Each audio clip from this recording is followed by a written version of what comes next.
doing? And welcome to another 40k stroke fantasy Monday, or is it fantasy stroke 40k Monday? I can never remember, but I'm here with King Fluff, and if you remember, Mr. King Fluff over here, okay, is the guy that I challenged for an ultimate face down in fantasy. So welcome again. Thank you very much, thank you. And you've brought your army with you.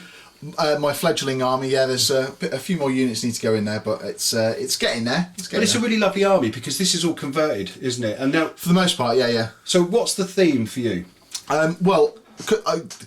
Obviously we've had a couple of iterations of Warhammer kind of been gone while we've been prepping this, but for me, I really liked the Guardians of the Deepwood box set, and it was a great place to start for an army. And I kind of thought, yeah, I'll do that. And what I wanted to do was also kind of go, I'm just going to stick to the sort of stuff that's in the box. So yeah. I kind of just want to go, it's all trees. I know a lot of people kind of, as I started doing it, said that's not competitive. You're not going to be able to play a game with that. But it's like, I don't really care. It's fun. It's not a competitive army, is it? I mean, are you a competitive player? Do you no, not at all. I'm hence the name, a fluffy player. So yeah, I will always sacrifice competition for fluff. Yeah. If it's something that works for me in terms of a narrative, or something that works for me in terms of a modelling opportunity or a project or an aesthetic, then I'll go with that, and that's kind of that's my starting point. So what I'll always do is kind of aim for that as being the crux of the project. That's kind of what I'm aiming for. So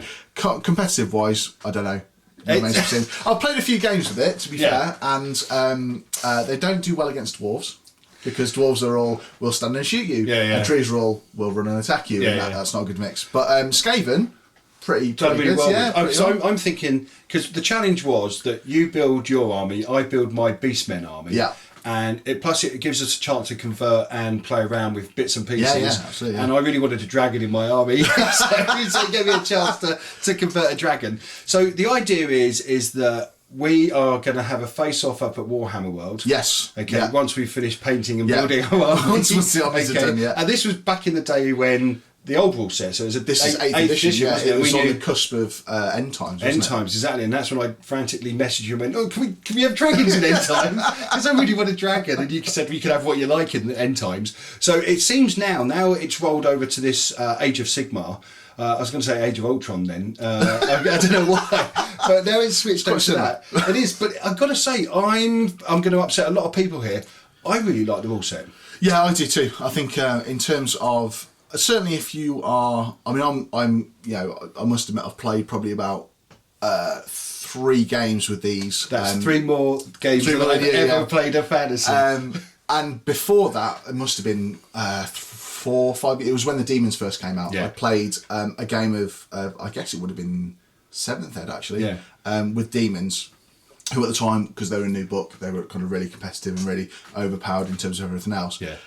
So I'm kind of very new to it all, and I think it's a really good time if you are new to fantasy to pick up, have a look at the Age of Sigmar stuff, because it gives you that kind of, I don't have to memorise an entire book full of rules. Well, that's the hard part, wasn't it? Because, as much as I love 40k and I love the heresy stuff, sometimes it can get quite convoluted where you have so many people that have had influences into it that you've got a lot of rule sets there that kind of conflict, or you can never remember everything, basically. Yeah, and to be honest, I get a lot of, I spend a lot of time looking in the kind of dark corners of background and fluff and stuff like that for ideas for projects and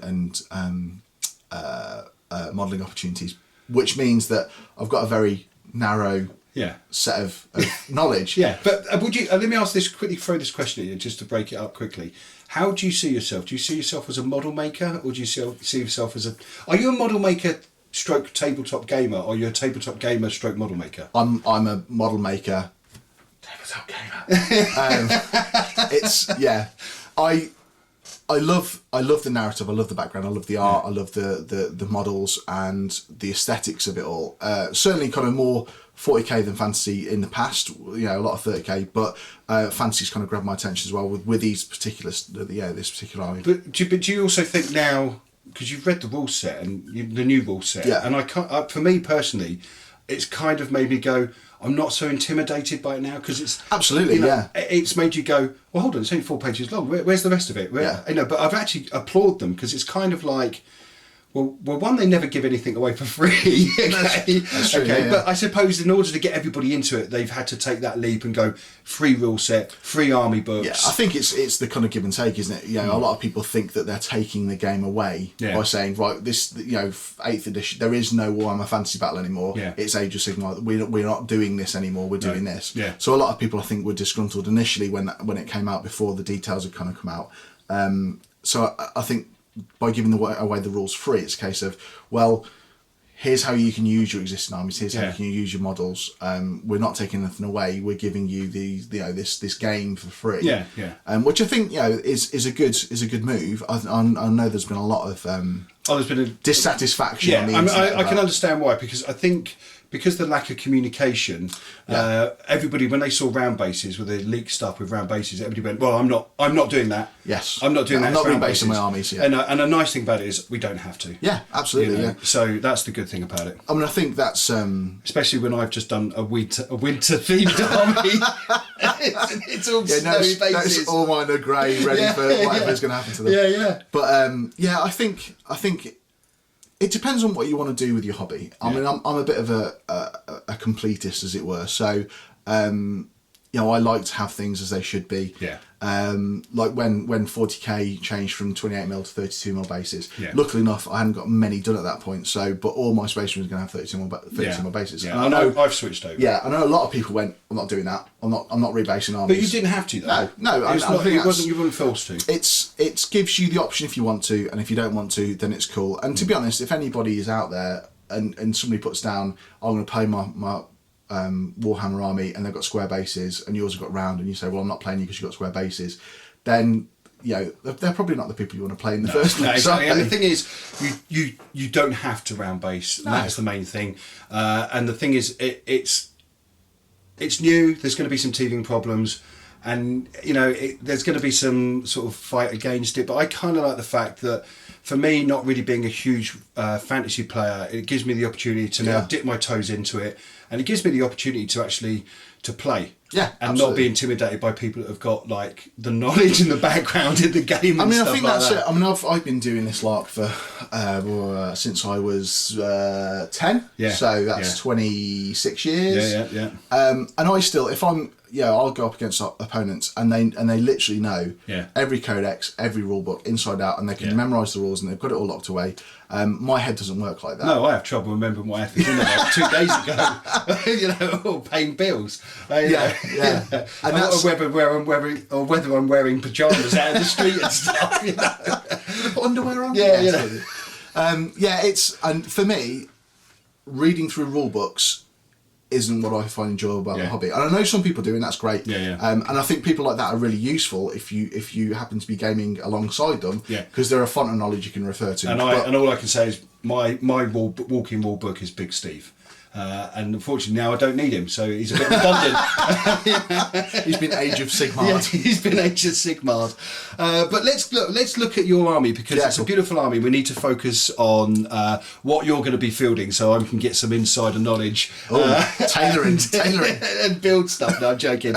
Okay, so let's start off with the back ranks, because these are absolutely beautiful. So let's start from over there. Okay, so obviously a lot of tree men, because tree men are cool. Yeah. And who wouldn't want lots of tree men, because they're big tree men, it's wicked. So on the left then we've got the mostly painted tree man. So I'm going for a kind of, I know you talked about a winter theme base, I'm going for a kind of neutral colour scheme that can kind of fit to most seasons. So it's going to be kind of variegated greens and browns and stuff, but nothing too bright and nothing too dark. So the tree, most of them have had their kind of the spirit wash on them, so that's the Neal oxide paint, just to kind of give you the idea that it's an animated tree spirit. So that's the spirity bits are all kind of painted in that, with the kind of tree armour painted in the greens, which will have kind of washes on top and dry brushing and blending and stuff as well. So you've got a tree man, and then next to him you've got Durthu, and again that was the out of the box at the Guardians of the Deepwood box. That was the kind of the first conversion I wanted to make. So he's had a lot of extra bits stuck on him. The pose has been changed slightly, and he's got because again, fluff wise, reading through the army book, and it talked about Durthu unleashing these spirits to go and kind of meander malevolently through the forest and do nasty things. So I kind of wanted to include that in the model. So I got the Spirit Host from the Vampire Counts Tomb Kings range and just kind of mashed them up a little bit so they kind of look like they were kind of coming out of his arm. And they look it looks absolutely beautiful. And as you can see from the turntable, what we've got running now, it just looks absolutely gorgeous. There's a lot of the tree men. I was always wary about the tree men when you said you were going to go for teamed army, and I was like, oh, they're going to be horrendous, like, you know, just really hardcore sort of stuff like that, and they're pretty tough. They are pretty tough, yeah. For me, it was a good way of being. I mean, not necessarily tree men are good because they've got a shooting attack, which you know none of the rest of the army has, which is so I needed that. So treat them like mobile artillery pieces, really. And then kind of tree men ancients are your wizards. So that gives you an element of magic there, because I think the rudimentary looking through the army book, it was a case of you need to get a good balance of magic there to add to your survivability and stuff. So I kind of wanted to make sure that was, you know, I've got enough magic in the army to make them last. In the centre there, then we've got the which isn't part necessarily of a Wood Elf army, but it is from the Monstrous Arcanum book that Forgeworld did, which are now downloadable PDFs on their website. Brilliant. So these are just scrolls that you can add into your army, kind of like formations for 40k and that sort of thing.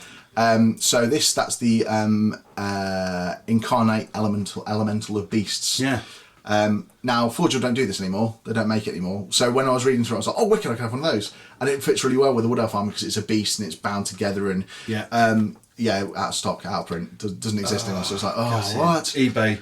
Yeah, well, no, because what I decided was actually I'm going to make one. Oh, so you've made it. So it's the big Skaven jobby. Yeah, of course. Yeah, I can see it. Yeah, the Vermin. Yeah, the Vermin Lord. Vermin Lord. That's the one. So it's him.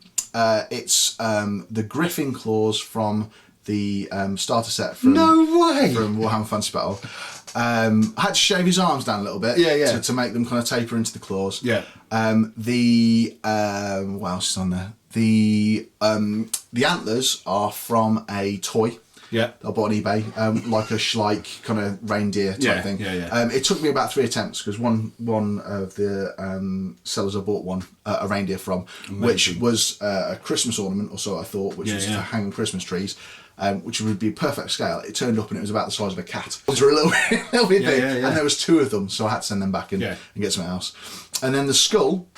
Now, obviously, on the Forgeworld one, it's got like a saber-toothed cat skull. Yeah, that's right. Which I thought was a bit much. I wanted to kind of make more of the horns, kind of the Lord of the Forest kind of thing, than the teeth. So the skull was actually from eBay again, and it was a brooch with a wolf skull, resin wolf skull on top of a brooch, which I just sawed off and then stuck onto the neck stump of the Vermin Lord. That is fantastic. To create the kind of skull, antlers, hairy body, kind of eagle claw. I just thought it was the Forgeworld one when I first the thing, I mean, I would have ideally gone for the Forgeworld one, but I'm kind of glad it wasn't in print actually, because the pose I thought was always a bit of an odd pose, because he's kind of clawing forward and kind of braying up, and it didn't look very aggressive. And I think actually this sort of pose with the Vermin Lord looks a bit more calculating, a little bit more aggressive. It's absolutely beautiful. So that's all conversion. It's all well, technically scratch built, I suppose, but a bit of green stuff to fill in, and then the elemental beast's got like a gem embedded in his chest. So for this one, it's just literally a blob of green stuff shaved down on different facets to make the gem. Cut out a hole in his chest, embedded it in, and green stuffed around it to make the. I've got to say, it's an absolutely beautiful piece, and I'm looking forward to using my dragon on it. No, you can't burn it. Okay, don't burn him. So, what are the other 2 tree men you've got there? The other 2, so the guy with the big head, lots of hair and beards and stuff, that's the tree man ancient. So again, trying to make him look different. Because although you get kind of the 3 different models in the tree man box, you potentially have the chance of them looking a bit samey. So with the tree men, I've cut down the head elements to make them a bit shorter and look kind of more juvenile. And then the ancient I've gone full on kind of headdress and beard. And he looks absolutely amazing. And they shoot out of one hand, and the other hand's like an attack weapon, is it? You get it's strangle strangle branches that shoot out of the hands. So all the tree men can do it, but obviously the tree men ancients is the magic fella. Yeah. But what I did was so he's your wizard. Yeah. Well, I know who to go for. He's not the only wizard. No, I'm joking. Yeah. Okay.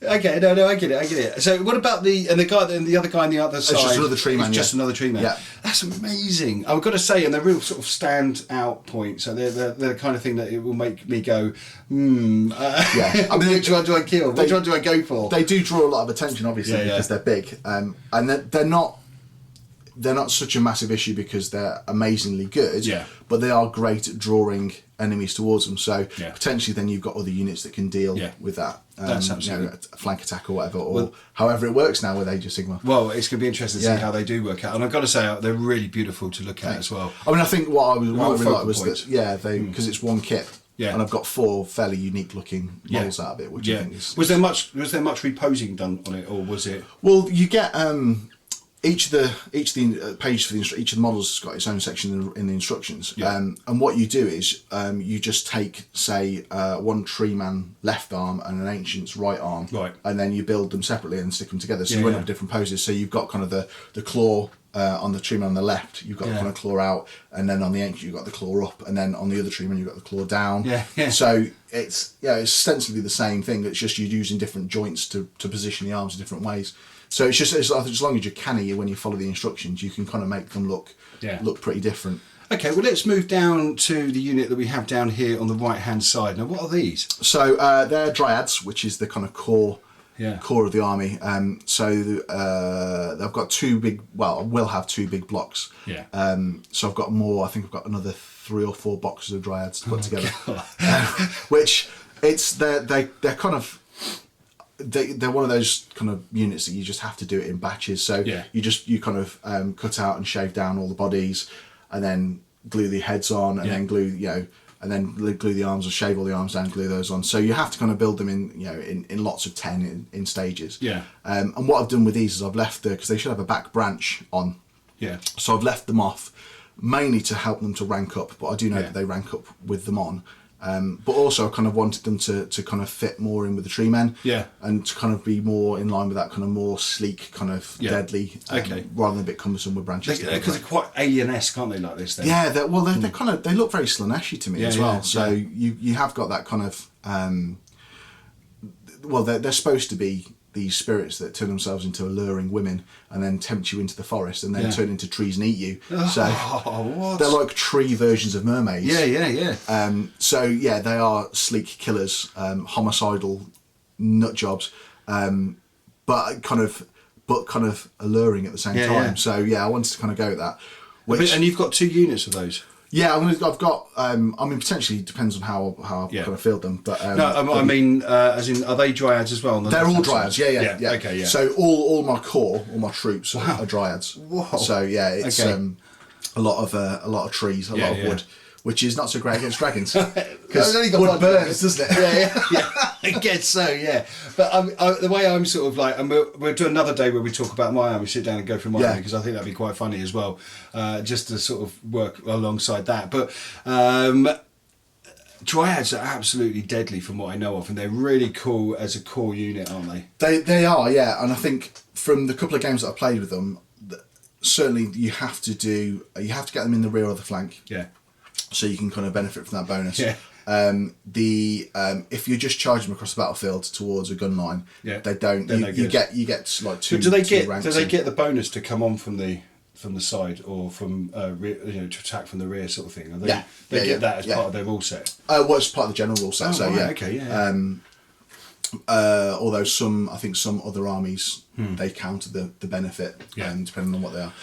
But I've found charging them headlong into stuff not so great. They're great against things like lighter war machines, like Skaven war machines, because they just kind of go through them because they get loads of attacks. They've got high initiative, so they are pretty good.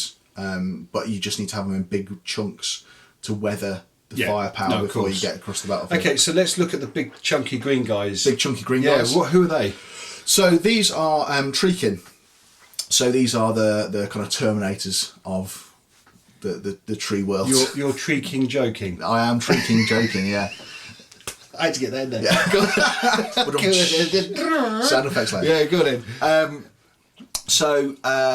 Games Workshop make Treekin. I believe they're still metal as well. They're quite small, and when you look at them, it's quite hard to discern them as figures. Yeah. The Treekin are ostensibly decomposed chunks of wood that have been reanimated by a spirit of a dead elf. And they're pretty pissed about it, so they kind of stomp around, destroy. They're not like the Hulk, made out of dead wood. Yeah. But I was really not a big fan of the Treekin models, so what I decided to do was convert up my own. So these are the Crypt Ghouls. Nice. Crypt Ghoul kit. Yeah. With kind of added chunks of green stuff. A lot of the tree men come with loads of spares, so it was a really good option to use those spares to then add on to the Treekin to make them them look different and kind of unique. So I'm kind of what I was aiming for was the crew on the octopus faced guy from Pirates of the Caribbean.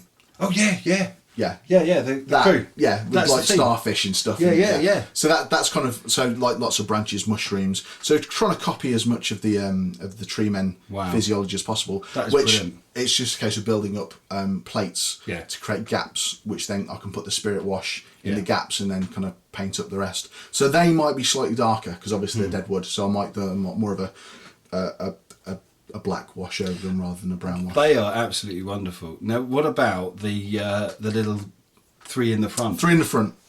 So the guy in the middle is my converted Glade Lord. Yeah. So I'm doing two of those. Well, potentially three of them. Yeah. Because there was this thing where if your mount dies in Warhammer Fantasy Battle and you haven't got a character to put on instead, then the whole lot dies. So I kind of thought, well, I'll make one on foot as well then, just in case. I've got a build one now. might be different for Age of Sigmar, but I think it was still. I think that there must be some sort of there must be a mechanic to it. Yeah. So he's my Glade Lord, or she's my Glade Lord, potentially. So it's a Dryad body. It's the weapons from the Glade Lord plastic clamp pack. Yeah. The headdress, and then it's a Sisters of Slaughter mask. Yeah. Kind of trimmed down to make the faceplate. So the idea for it is going to be a very ornate golden kind of weapon combo. Nice. A golden helmet that kind of Mordred out of Excalibur-esque. But from the original movie. Yeah. But on top of a kind of a trick, because I don't want elves. Yeah. So I thought the only way I could do a Glade Lord is if I made it into a Dryad into a Glade Lord. Yeah. So that's the one on foot. There will be one mounted on a dragon as well. Yeah. But I'm going to do two dragons. A wooden dragon. A wooden dragon. Well, the plan is I've got two of the zombie dragon kits. Okay, nice. So I'm going to green stuff it and make it look like it's made out of wood. Nice, yeah. And then I'm going to cut out the wing membranes on the dragon and replace it with leaves from the forest kit. Yeah. So it's like it's like a forest dragon rather than a forest dragon. I'm going to really have to step up my game here because you're out creating me. I really got to step up my game. So you've thrown down the gaming goal. Yeah, but I had to because it was really nice seeing like the beginning version of this project that you were doing, where you were just sort of just playing around with bits. When you were posting them up on your Facebook group page, and so it was really nice to see all the the little bits and pieces you were doing, and it inspired me and also pushed me to get on with my fantasy. I mean, it's been sitting in boxes for so long, so it deserved to have a challenge. And it was nice to see a theme that's a theme of a tree man army, really, isn't it? Basically, a wood army. I mean, I've seen other people do it, and there's one guy I can't remember his name. He posts a lot on Facebook as well, who's kind of on similar lines. Because I kind of thought, lots of tree stuff. I'm thinking kind of Maleficent in that kind of. So my Drycha conversion is going to be Maleficent. Yeah. But he's gone full on. So he's got he's actually copying the artwork from the movie to make into stuff for his army. Really cool. Yeah. I mean, this was kind of quick and dirty in terms of what conversions I could do, but he's gone full out and it looks amazing. But it's that kind of the forest come alive kind of. Yeah, and that's beautiful because that's a lovely sequence when you see those big wooden giants sort of things. Yes, just smashing stuff up. Yeah, absolutely brilliant. Well, I've got to say it's been an absolute privilege seeing it up close. Oh, thank you. And I can't wait to destroy it with my burning wrath of fire. No, because I don't think I'm going to last very long compared to what you feel.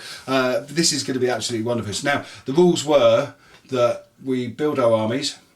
We go up to Warhammer World, and the winner. Or the loser, sorry, I should say, has to buy the food. Yeah, sounds good to me. Yeah, Bugman's Bar. Yeah. So I'm gonna. Well, good Buster Burgers all right. I'm gonna have to bring extra money with me because this is going to go terribly wrong for me. Okay, guys, listen.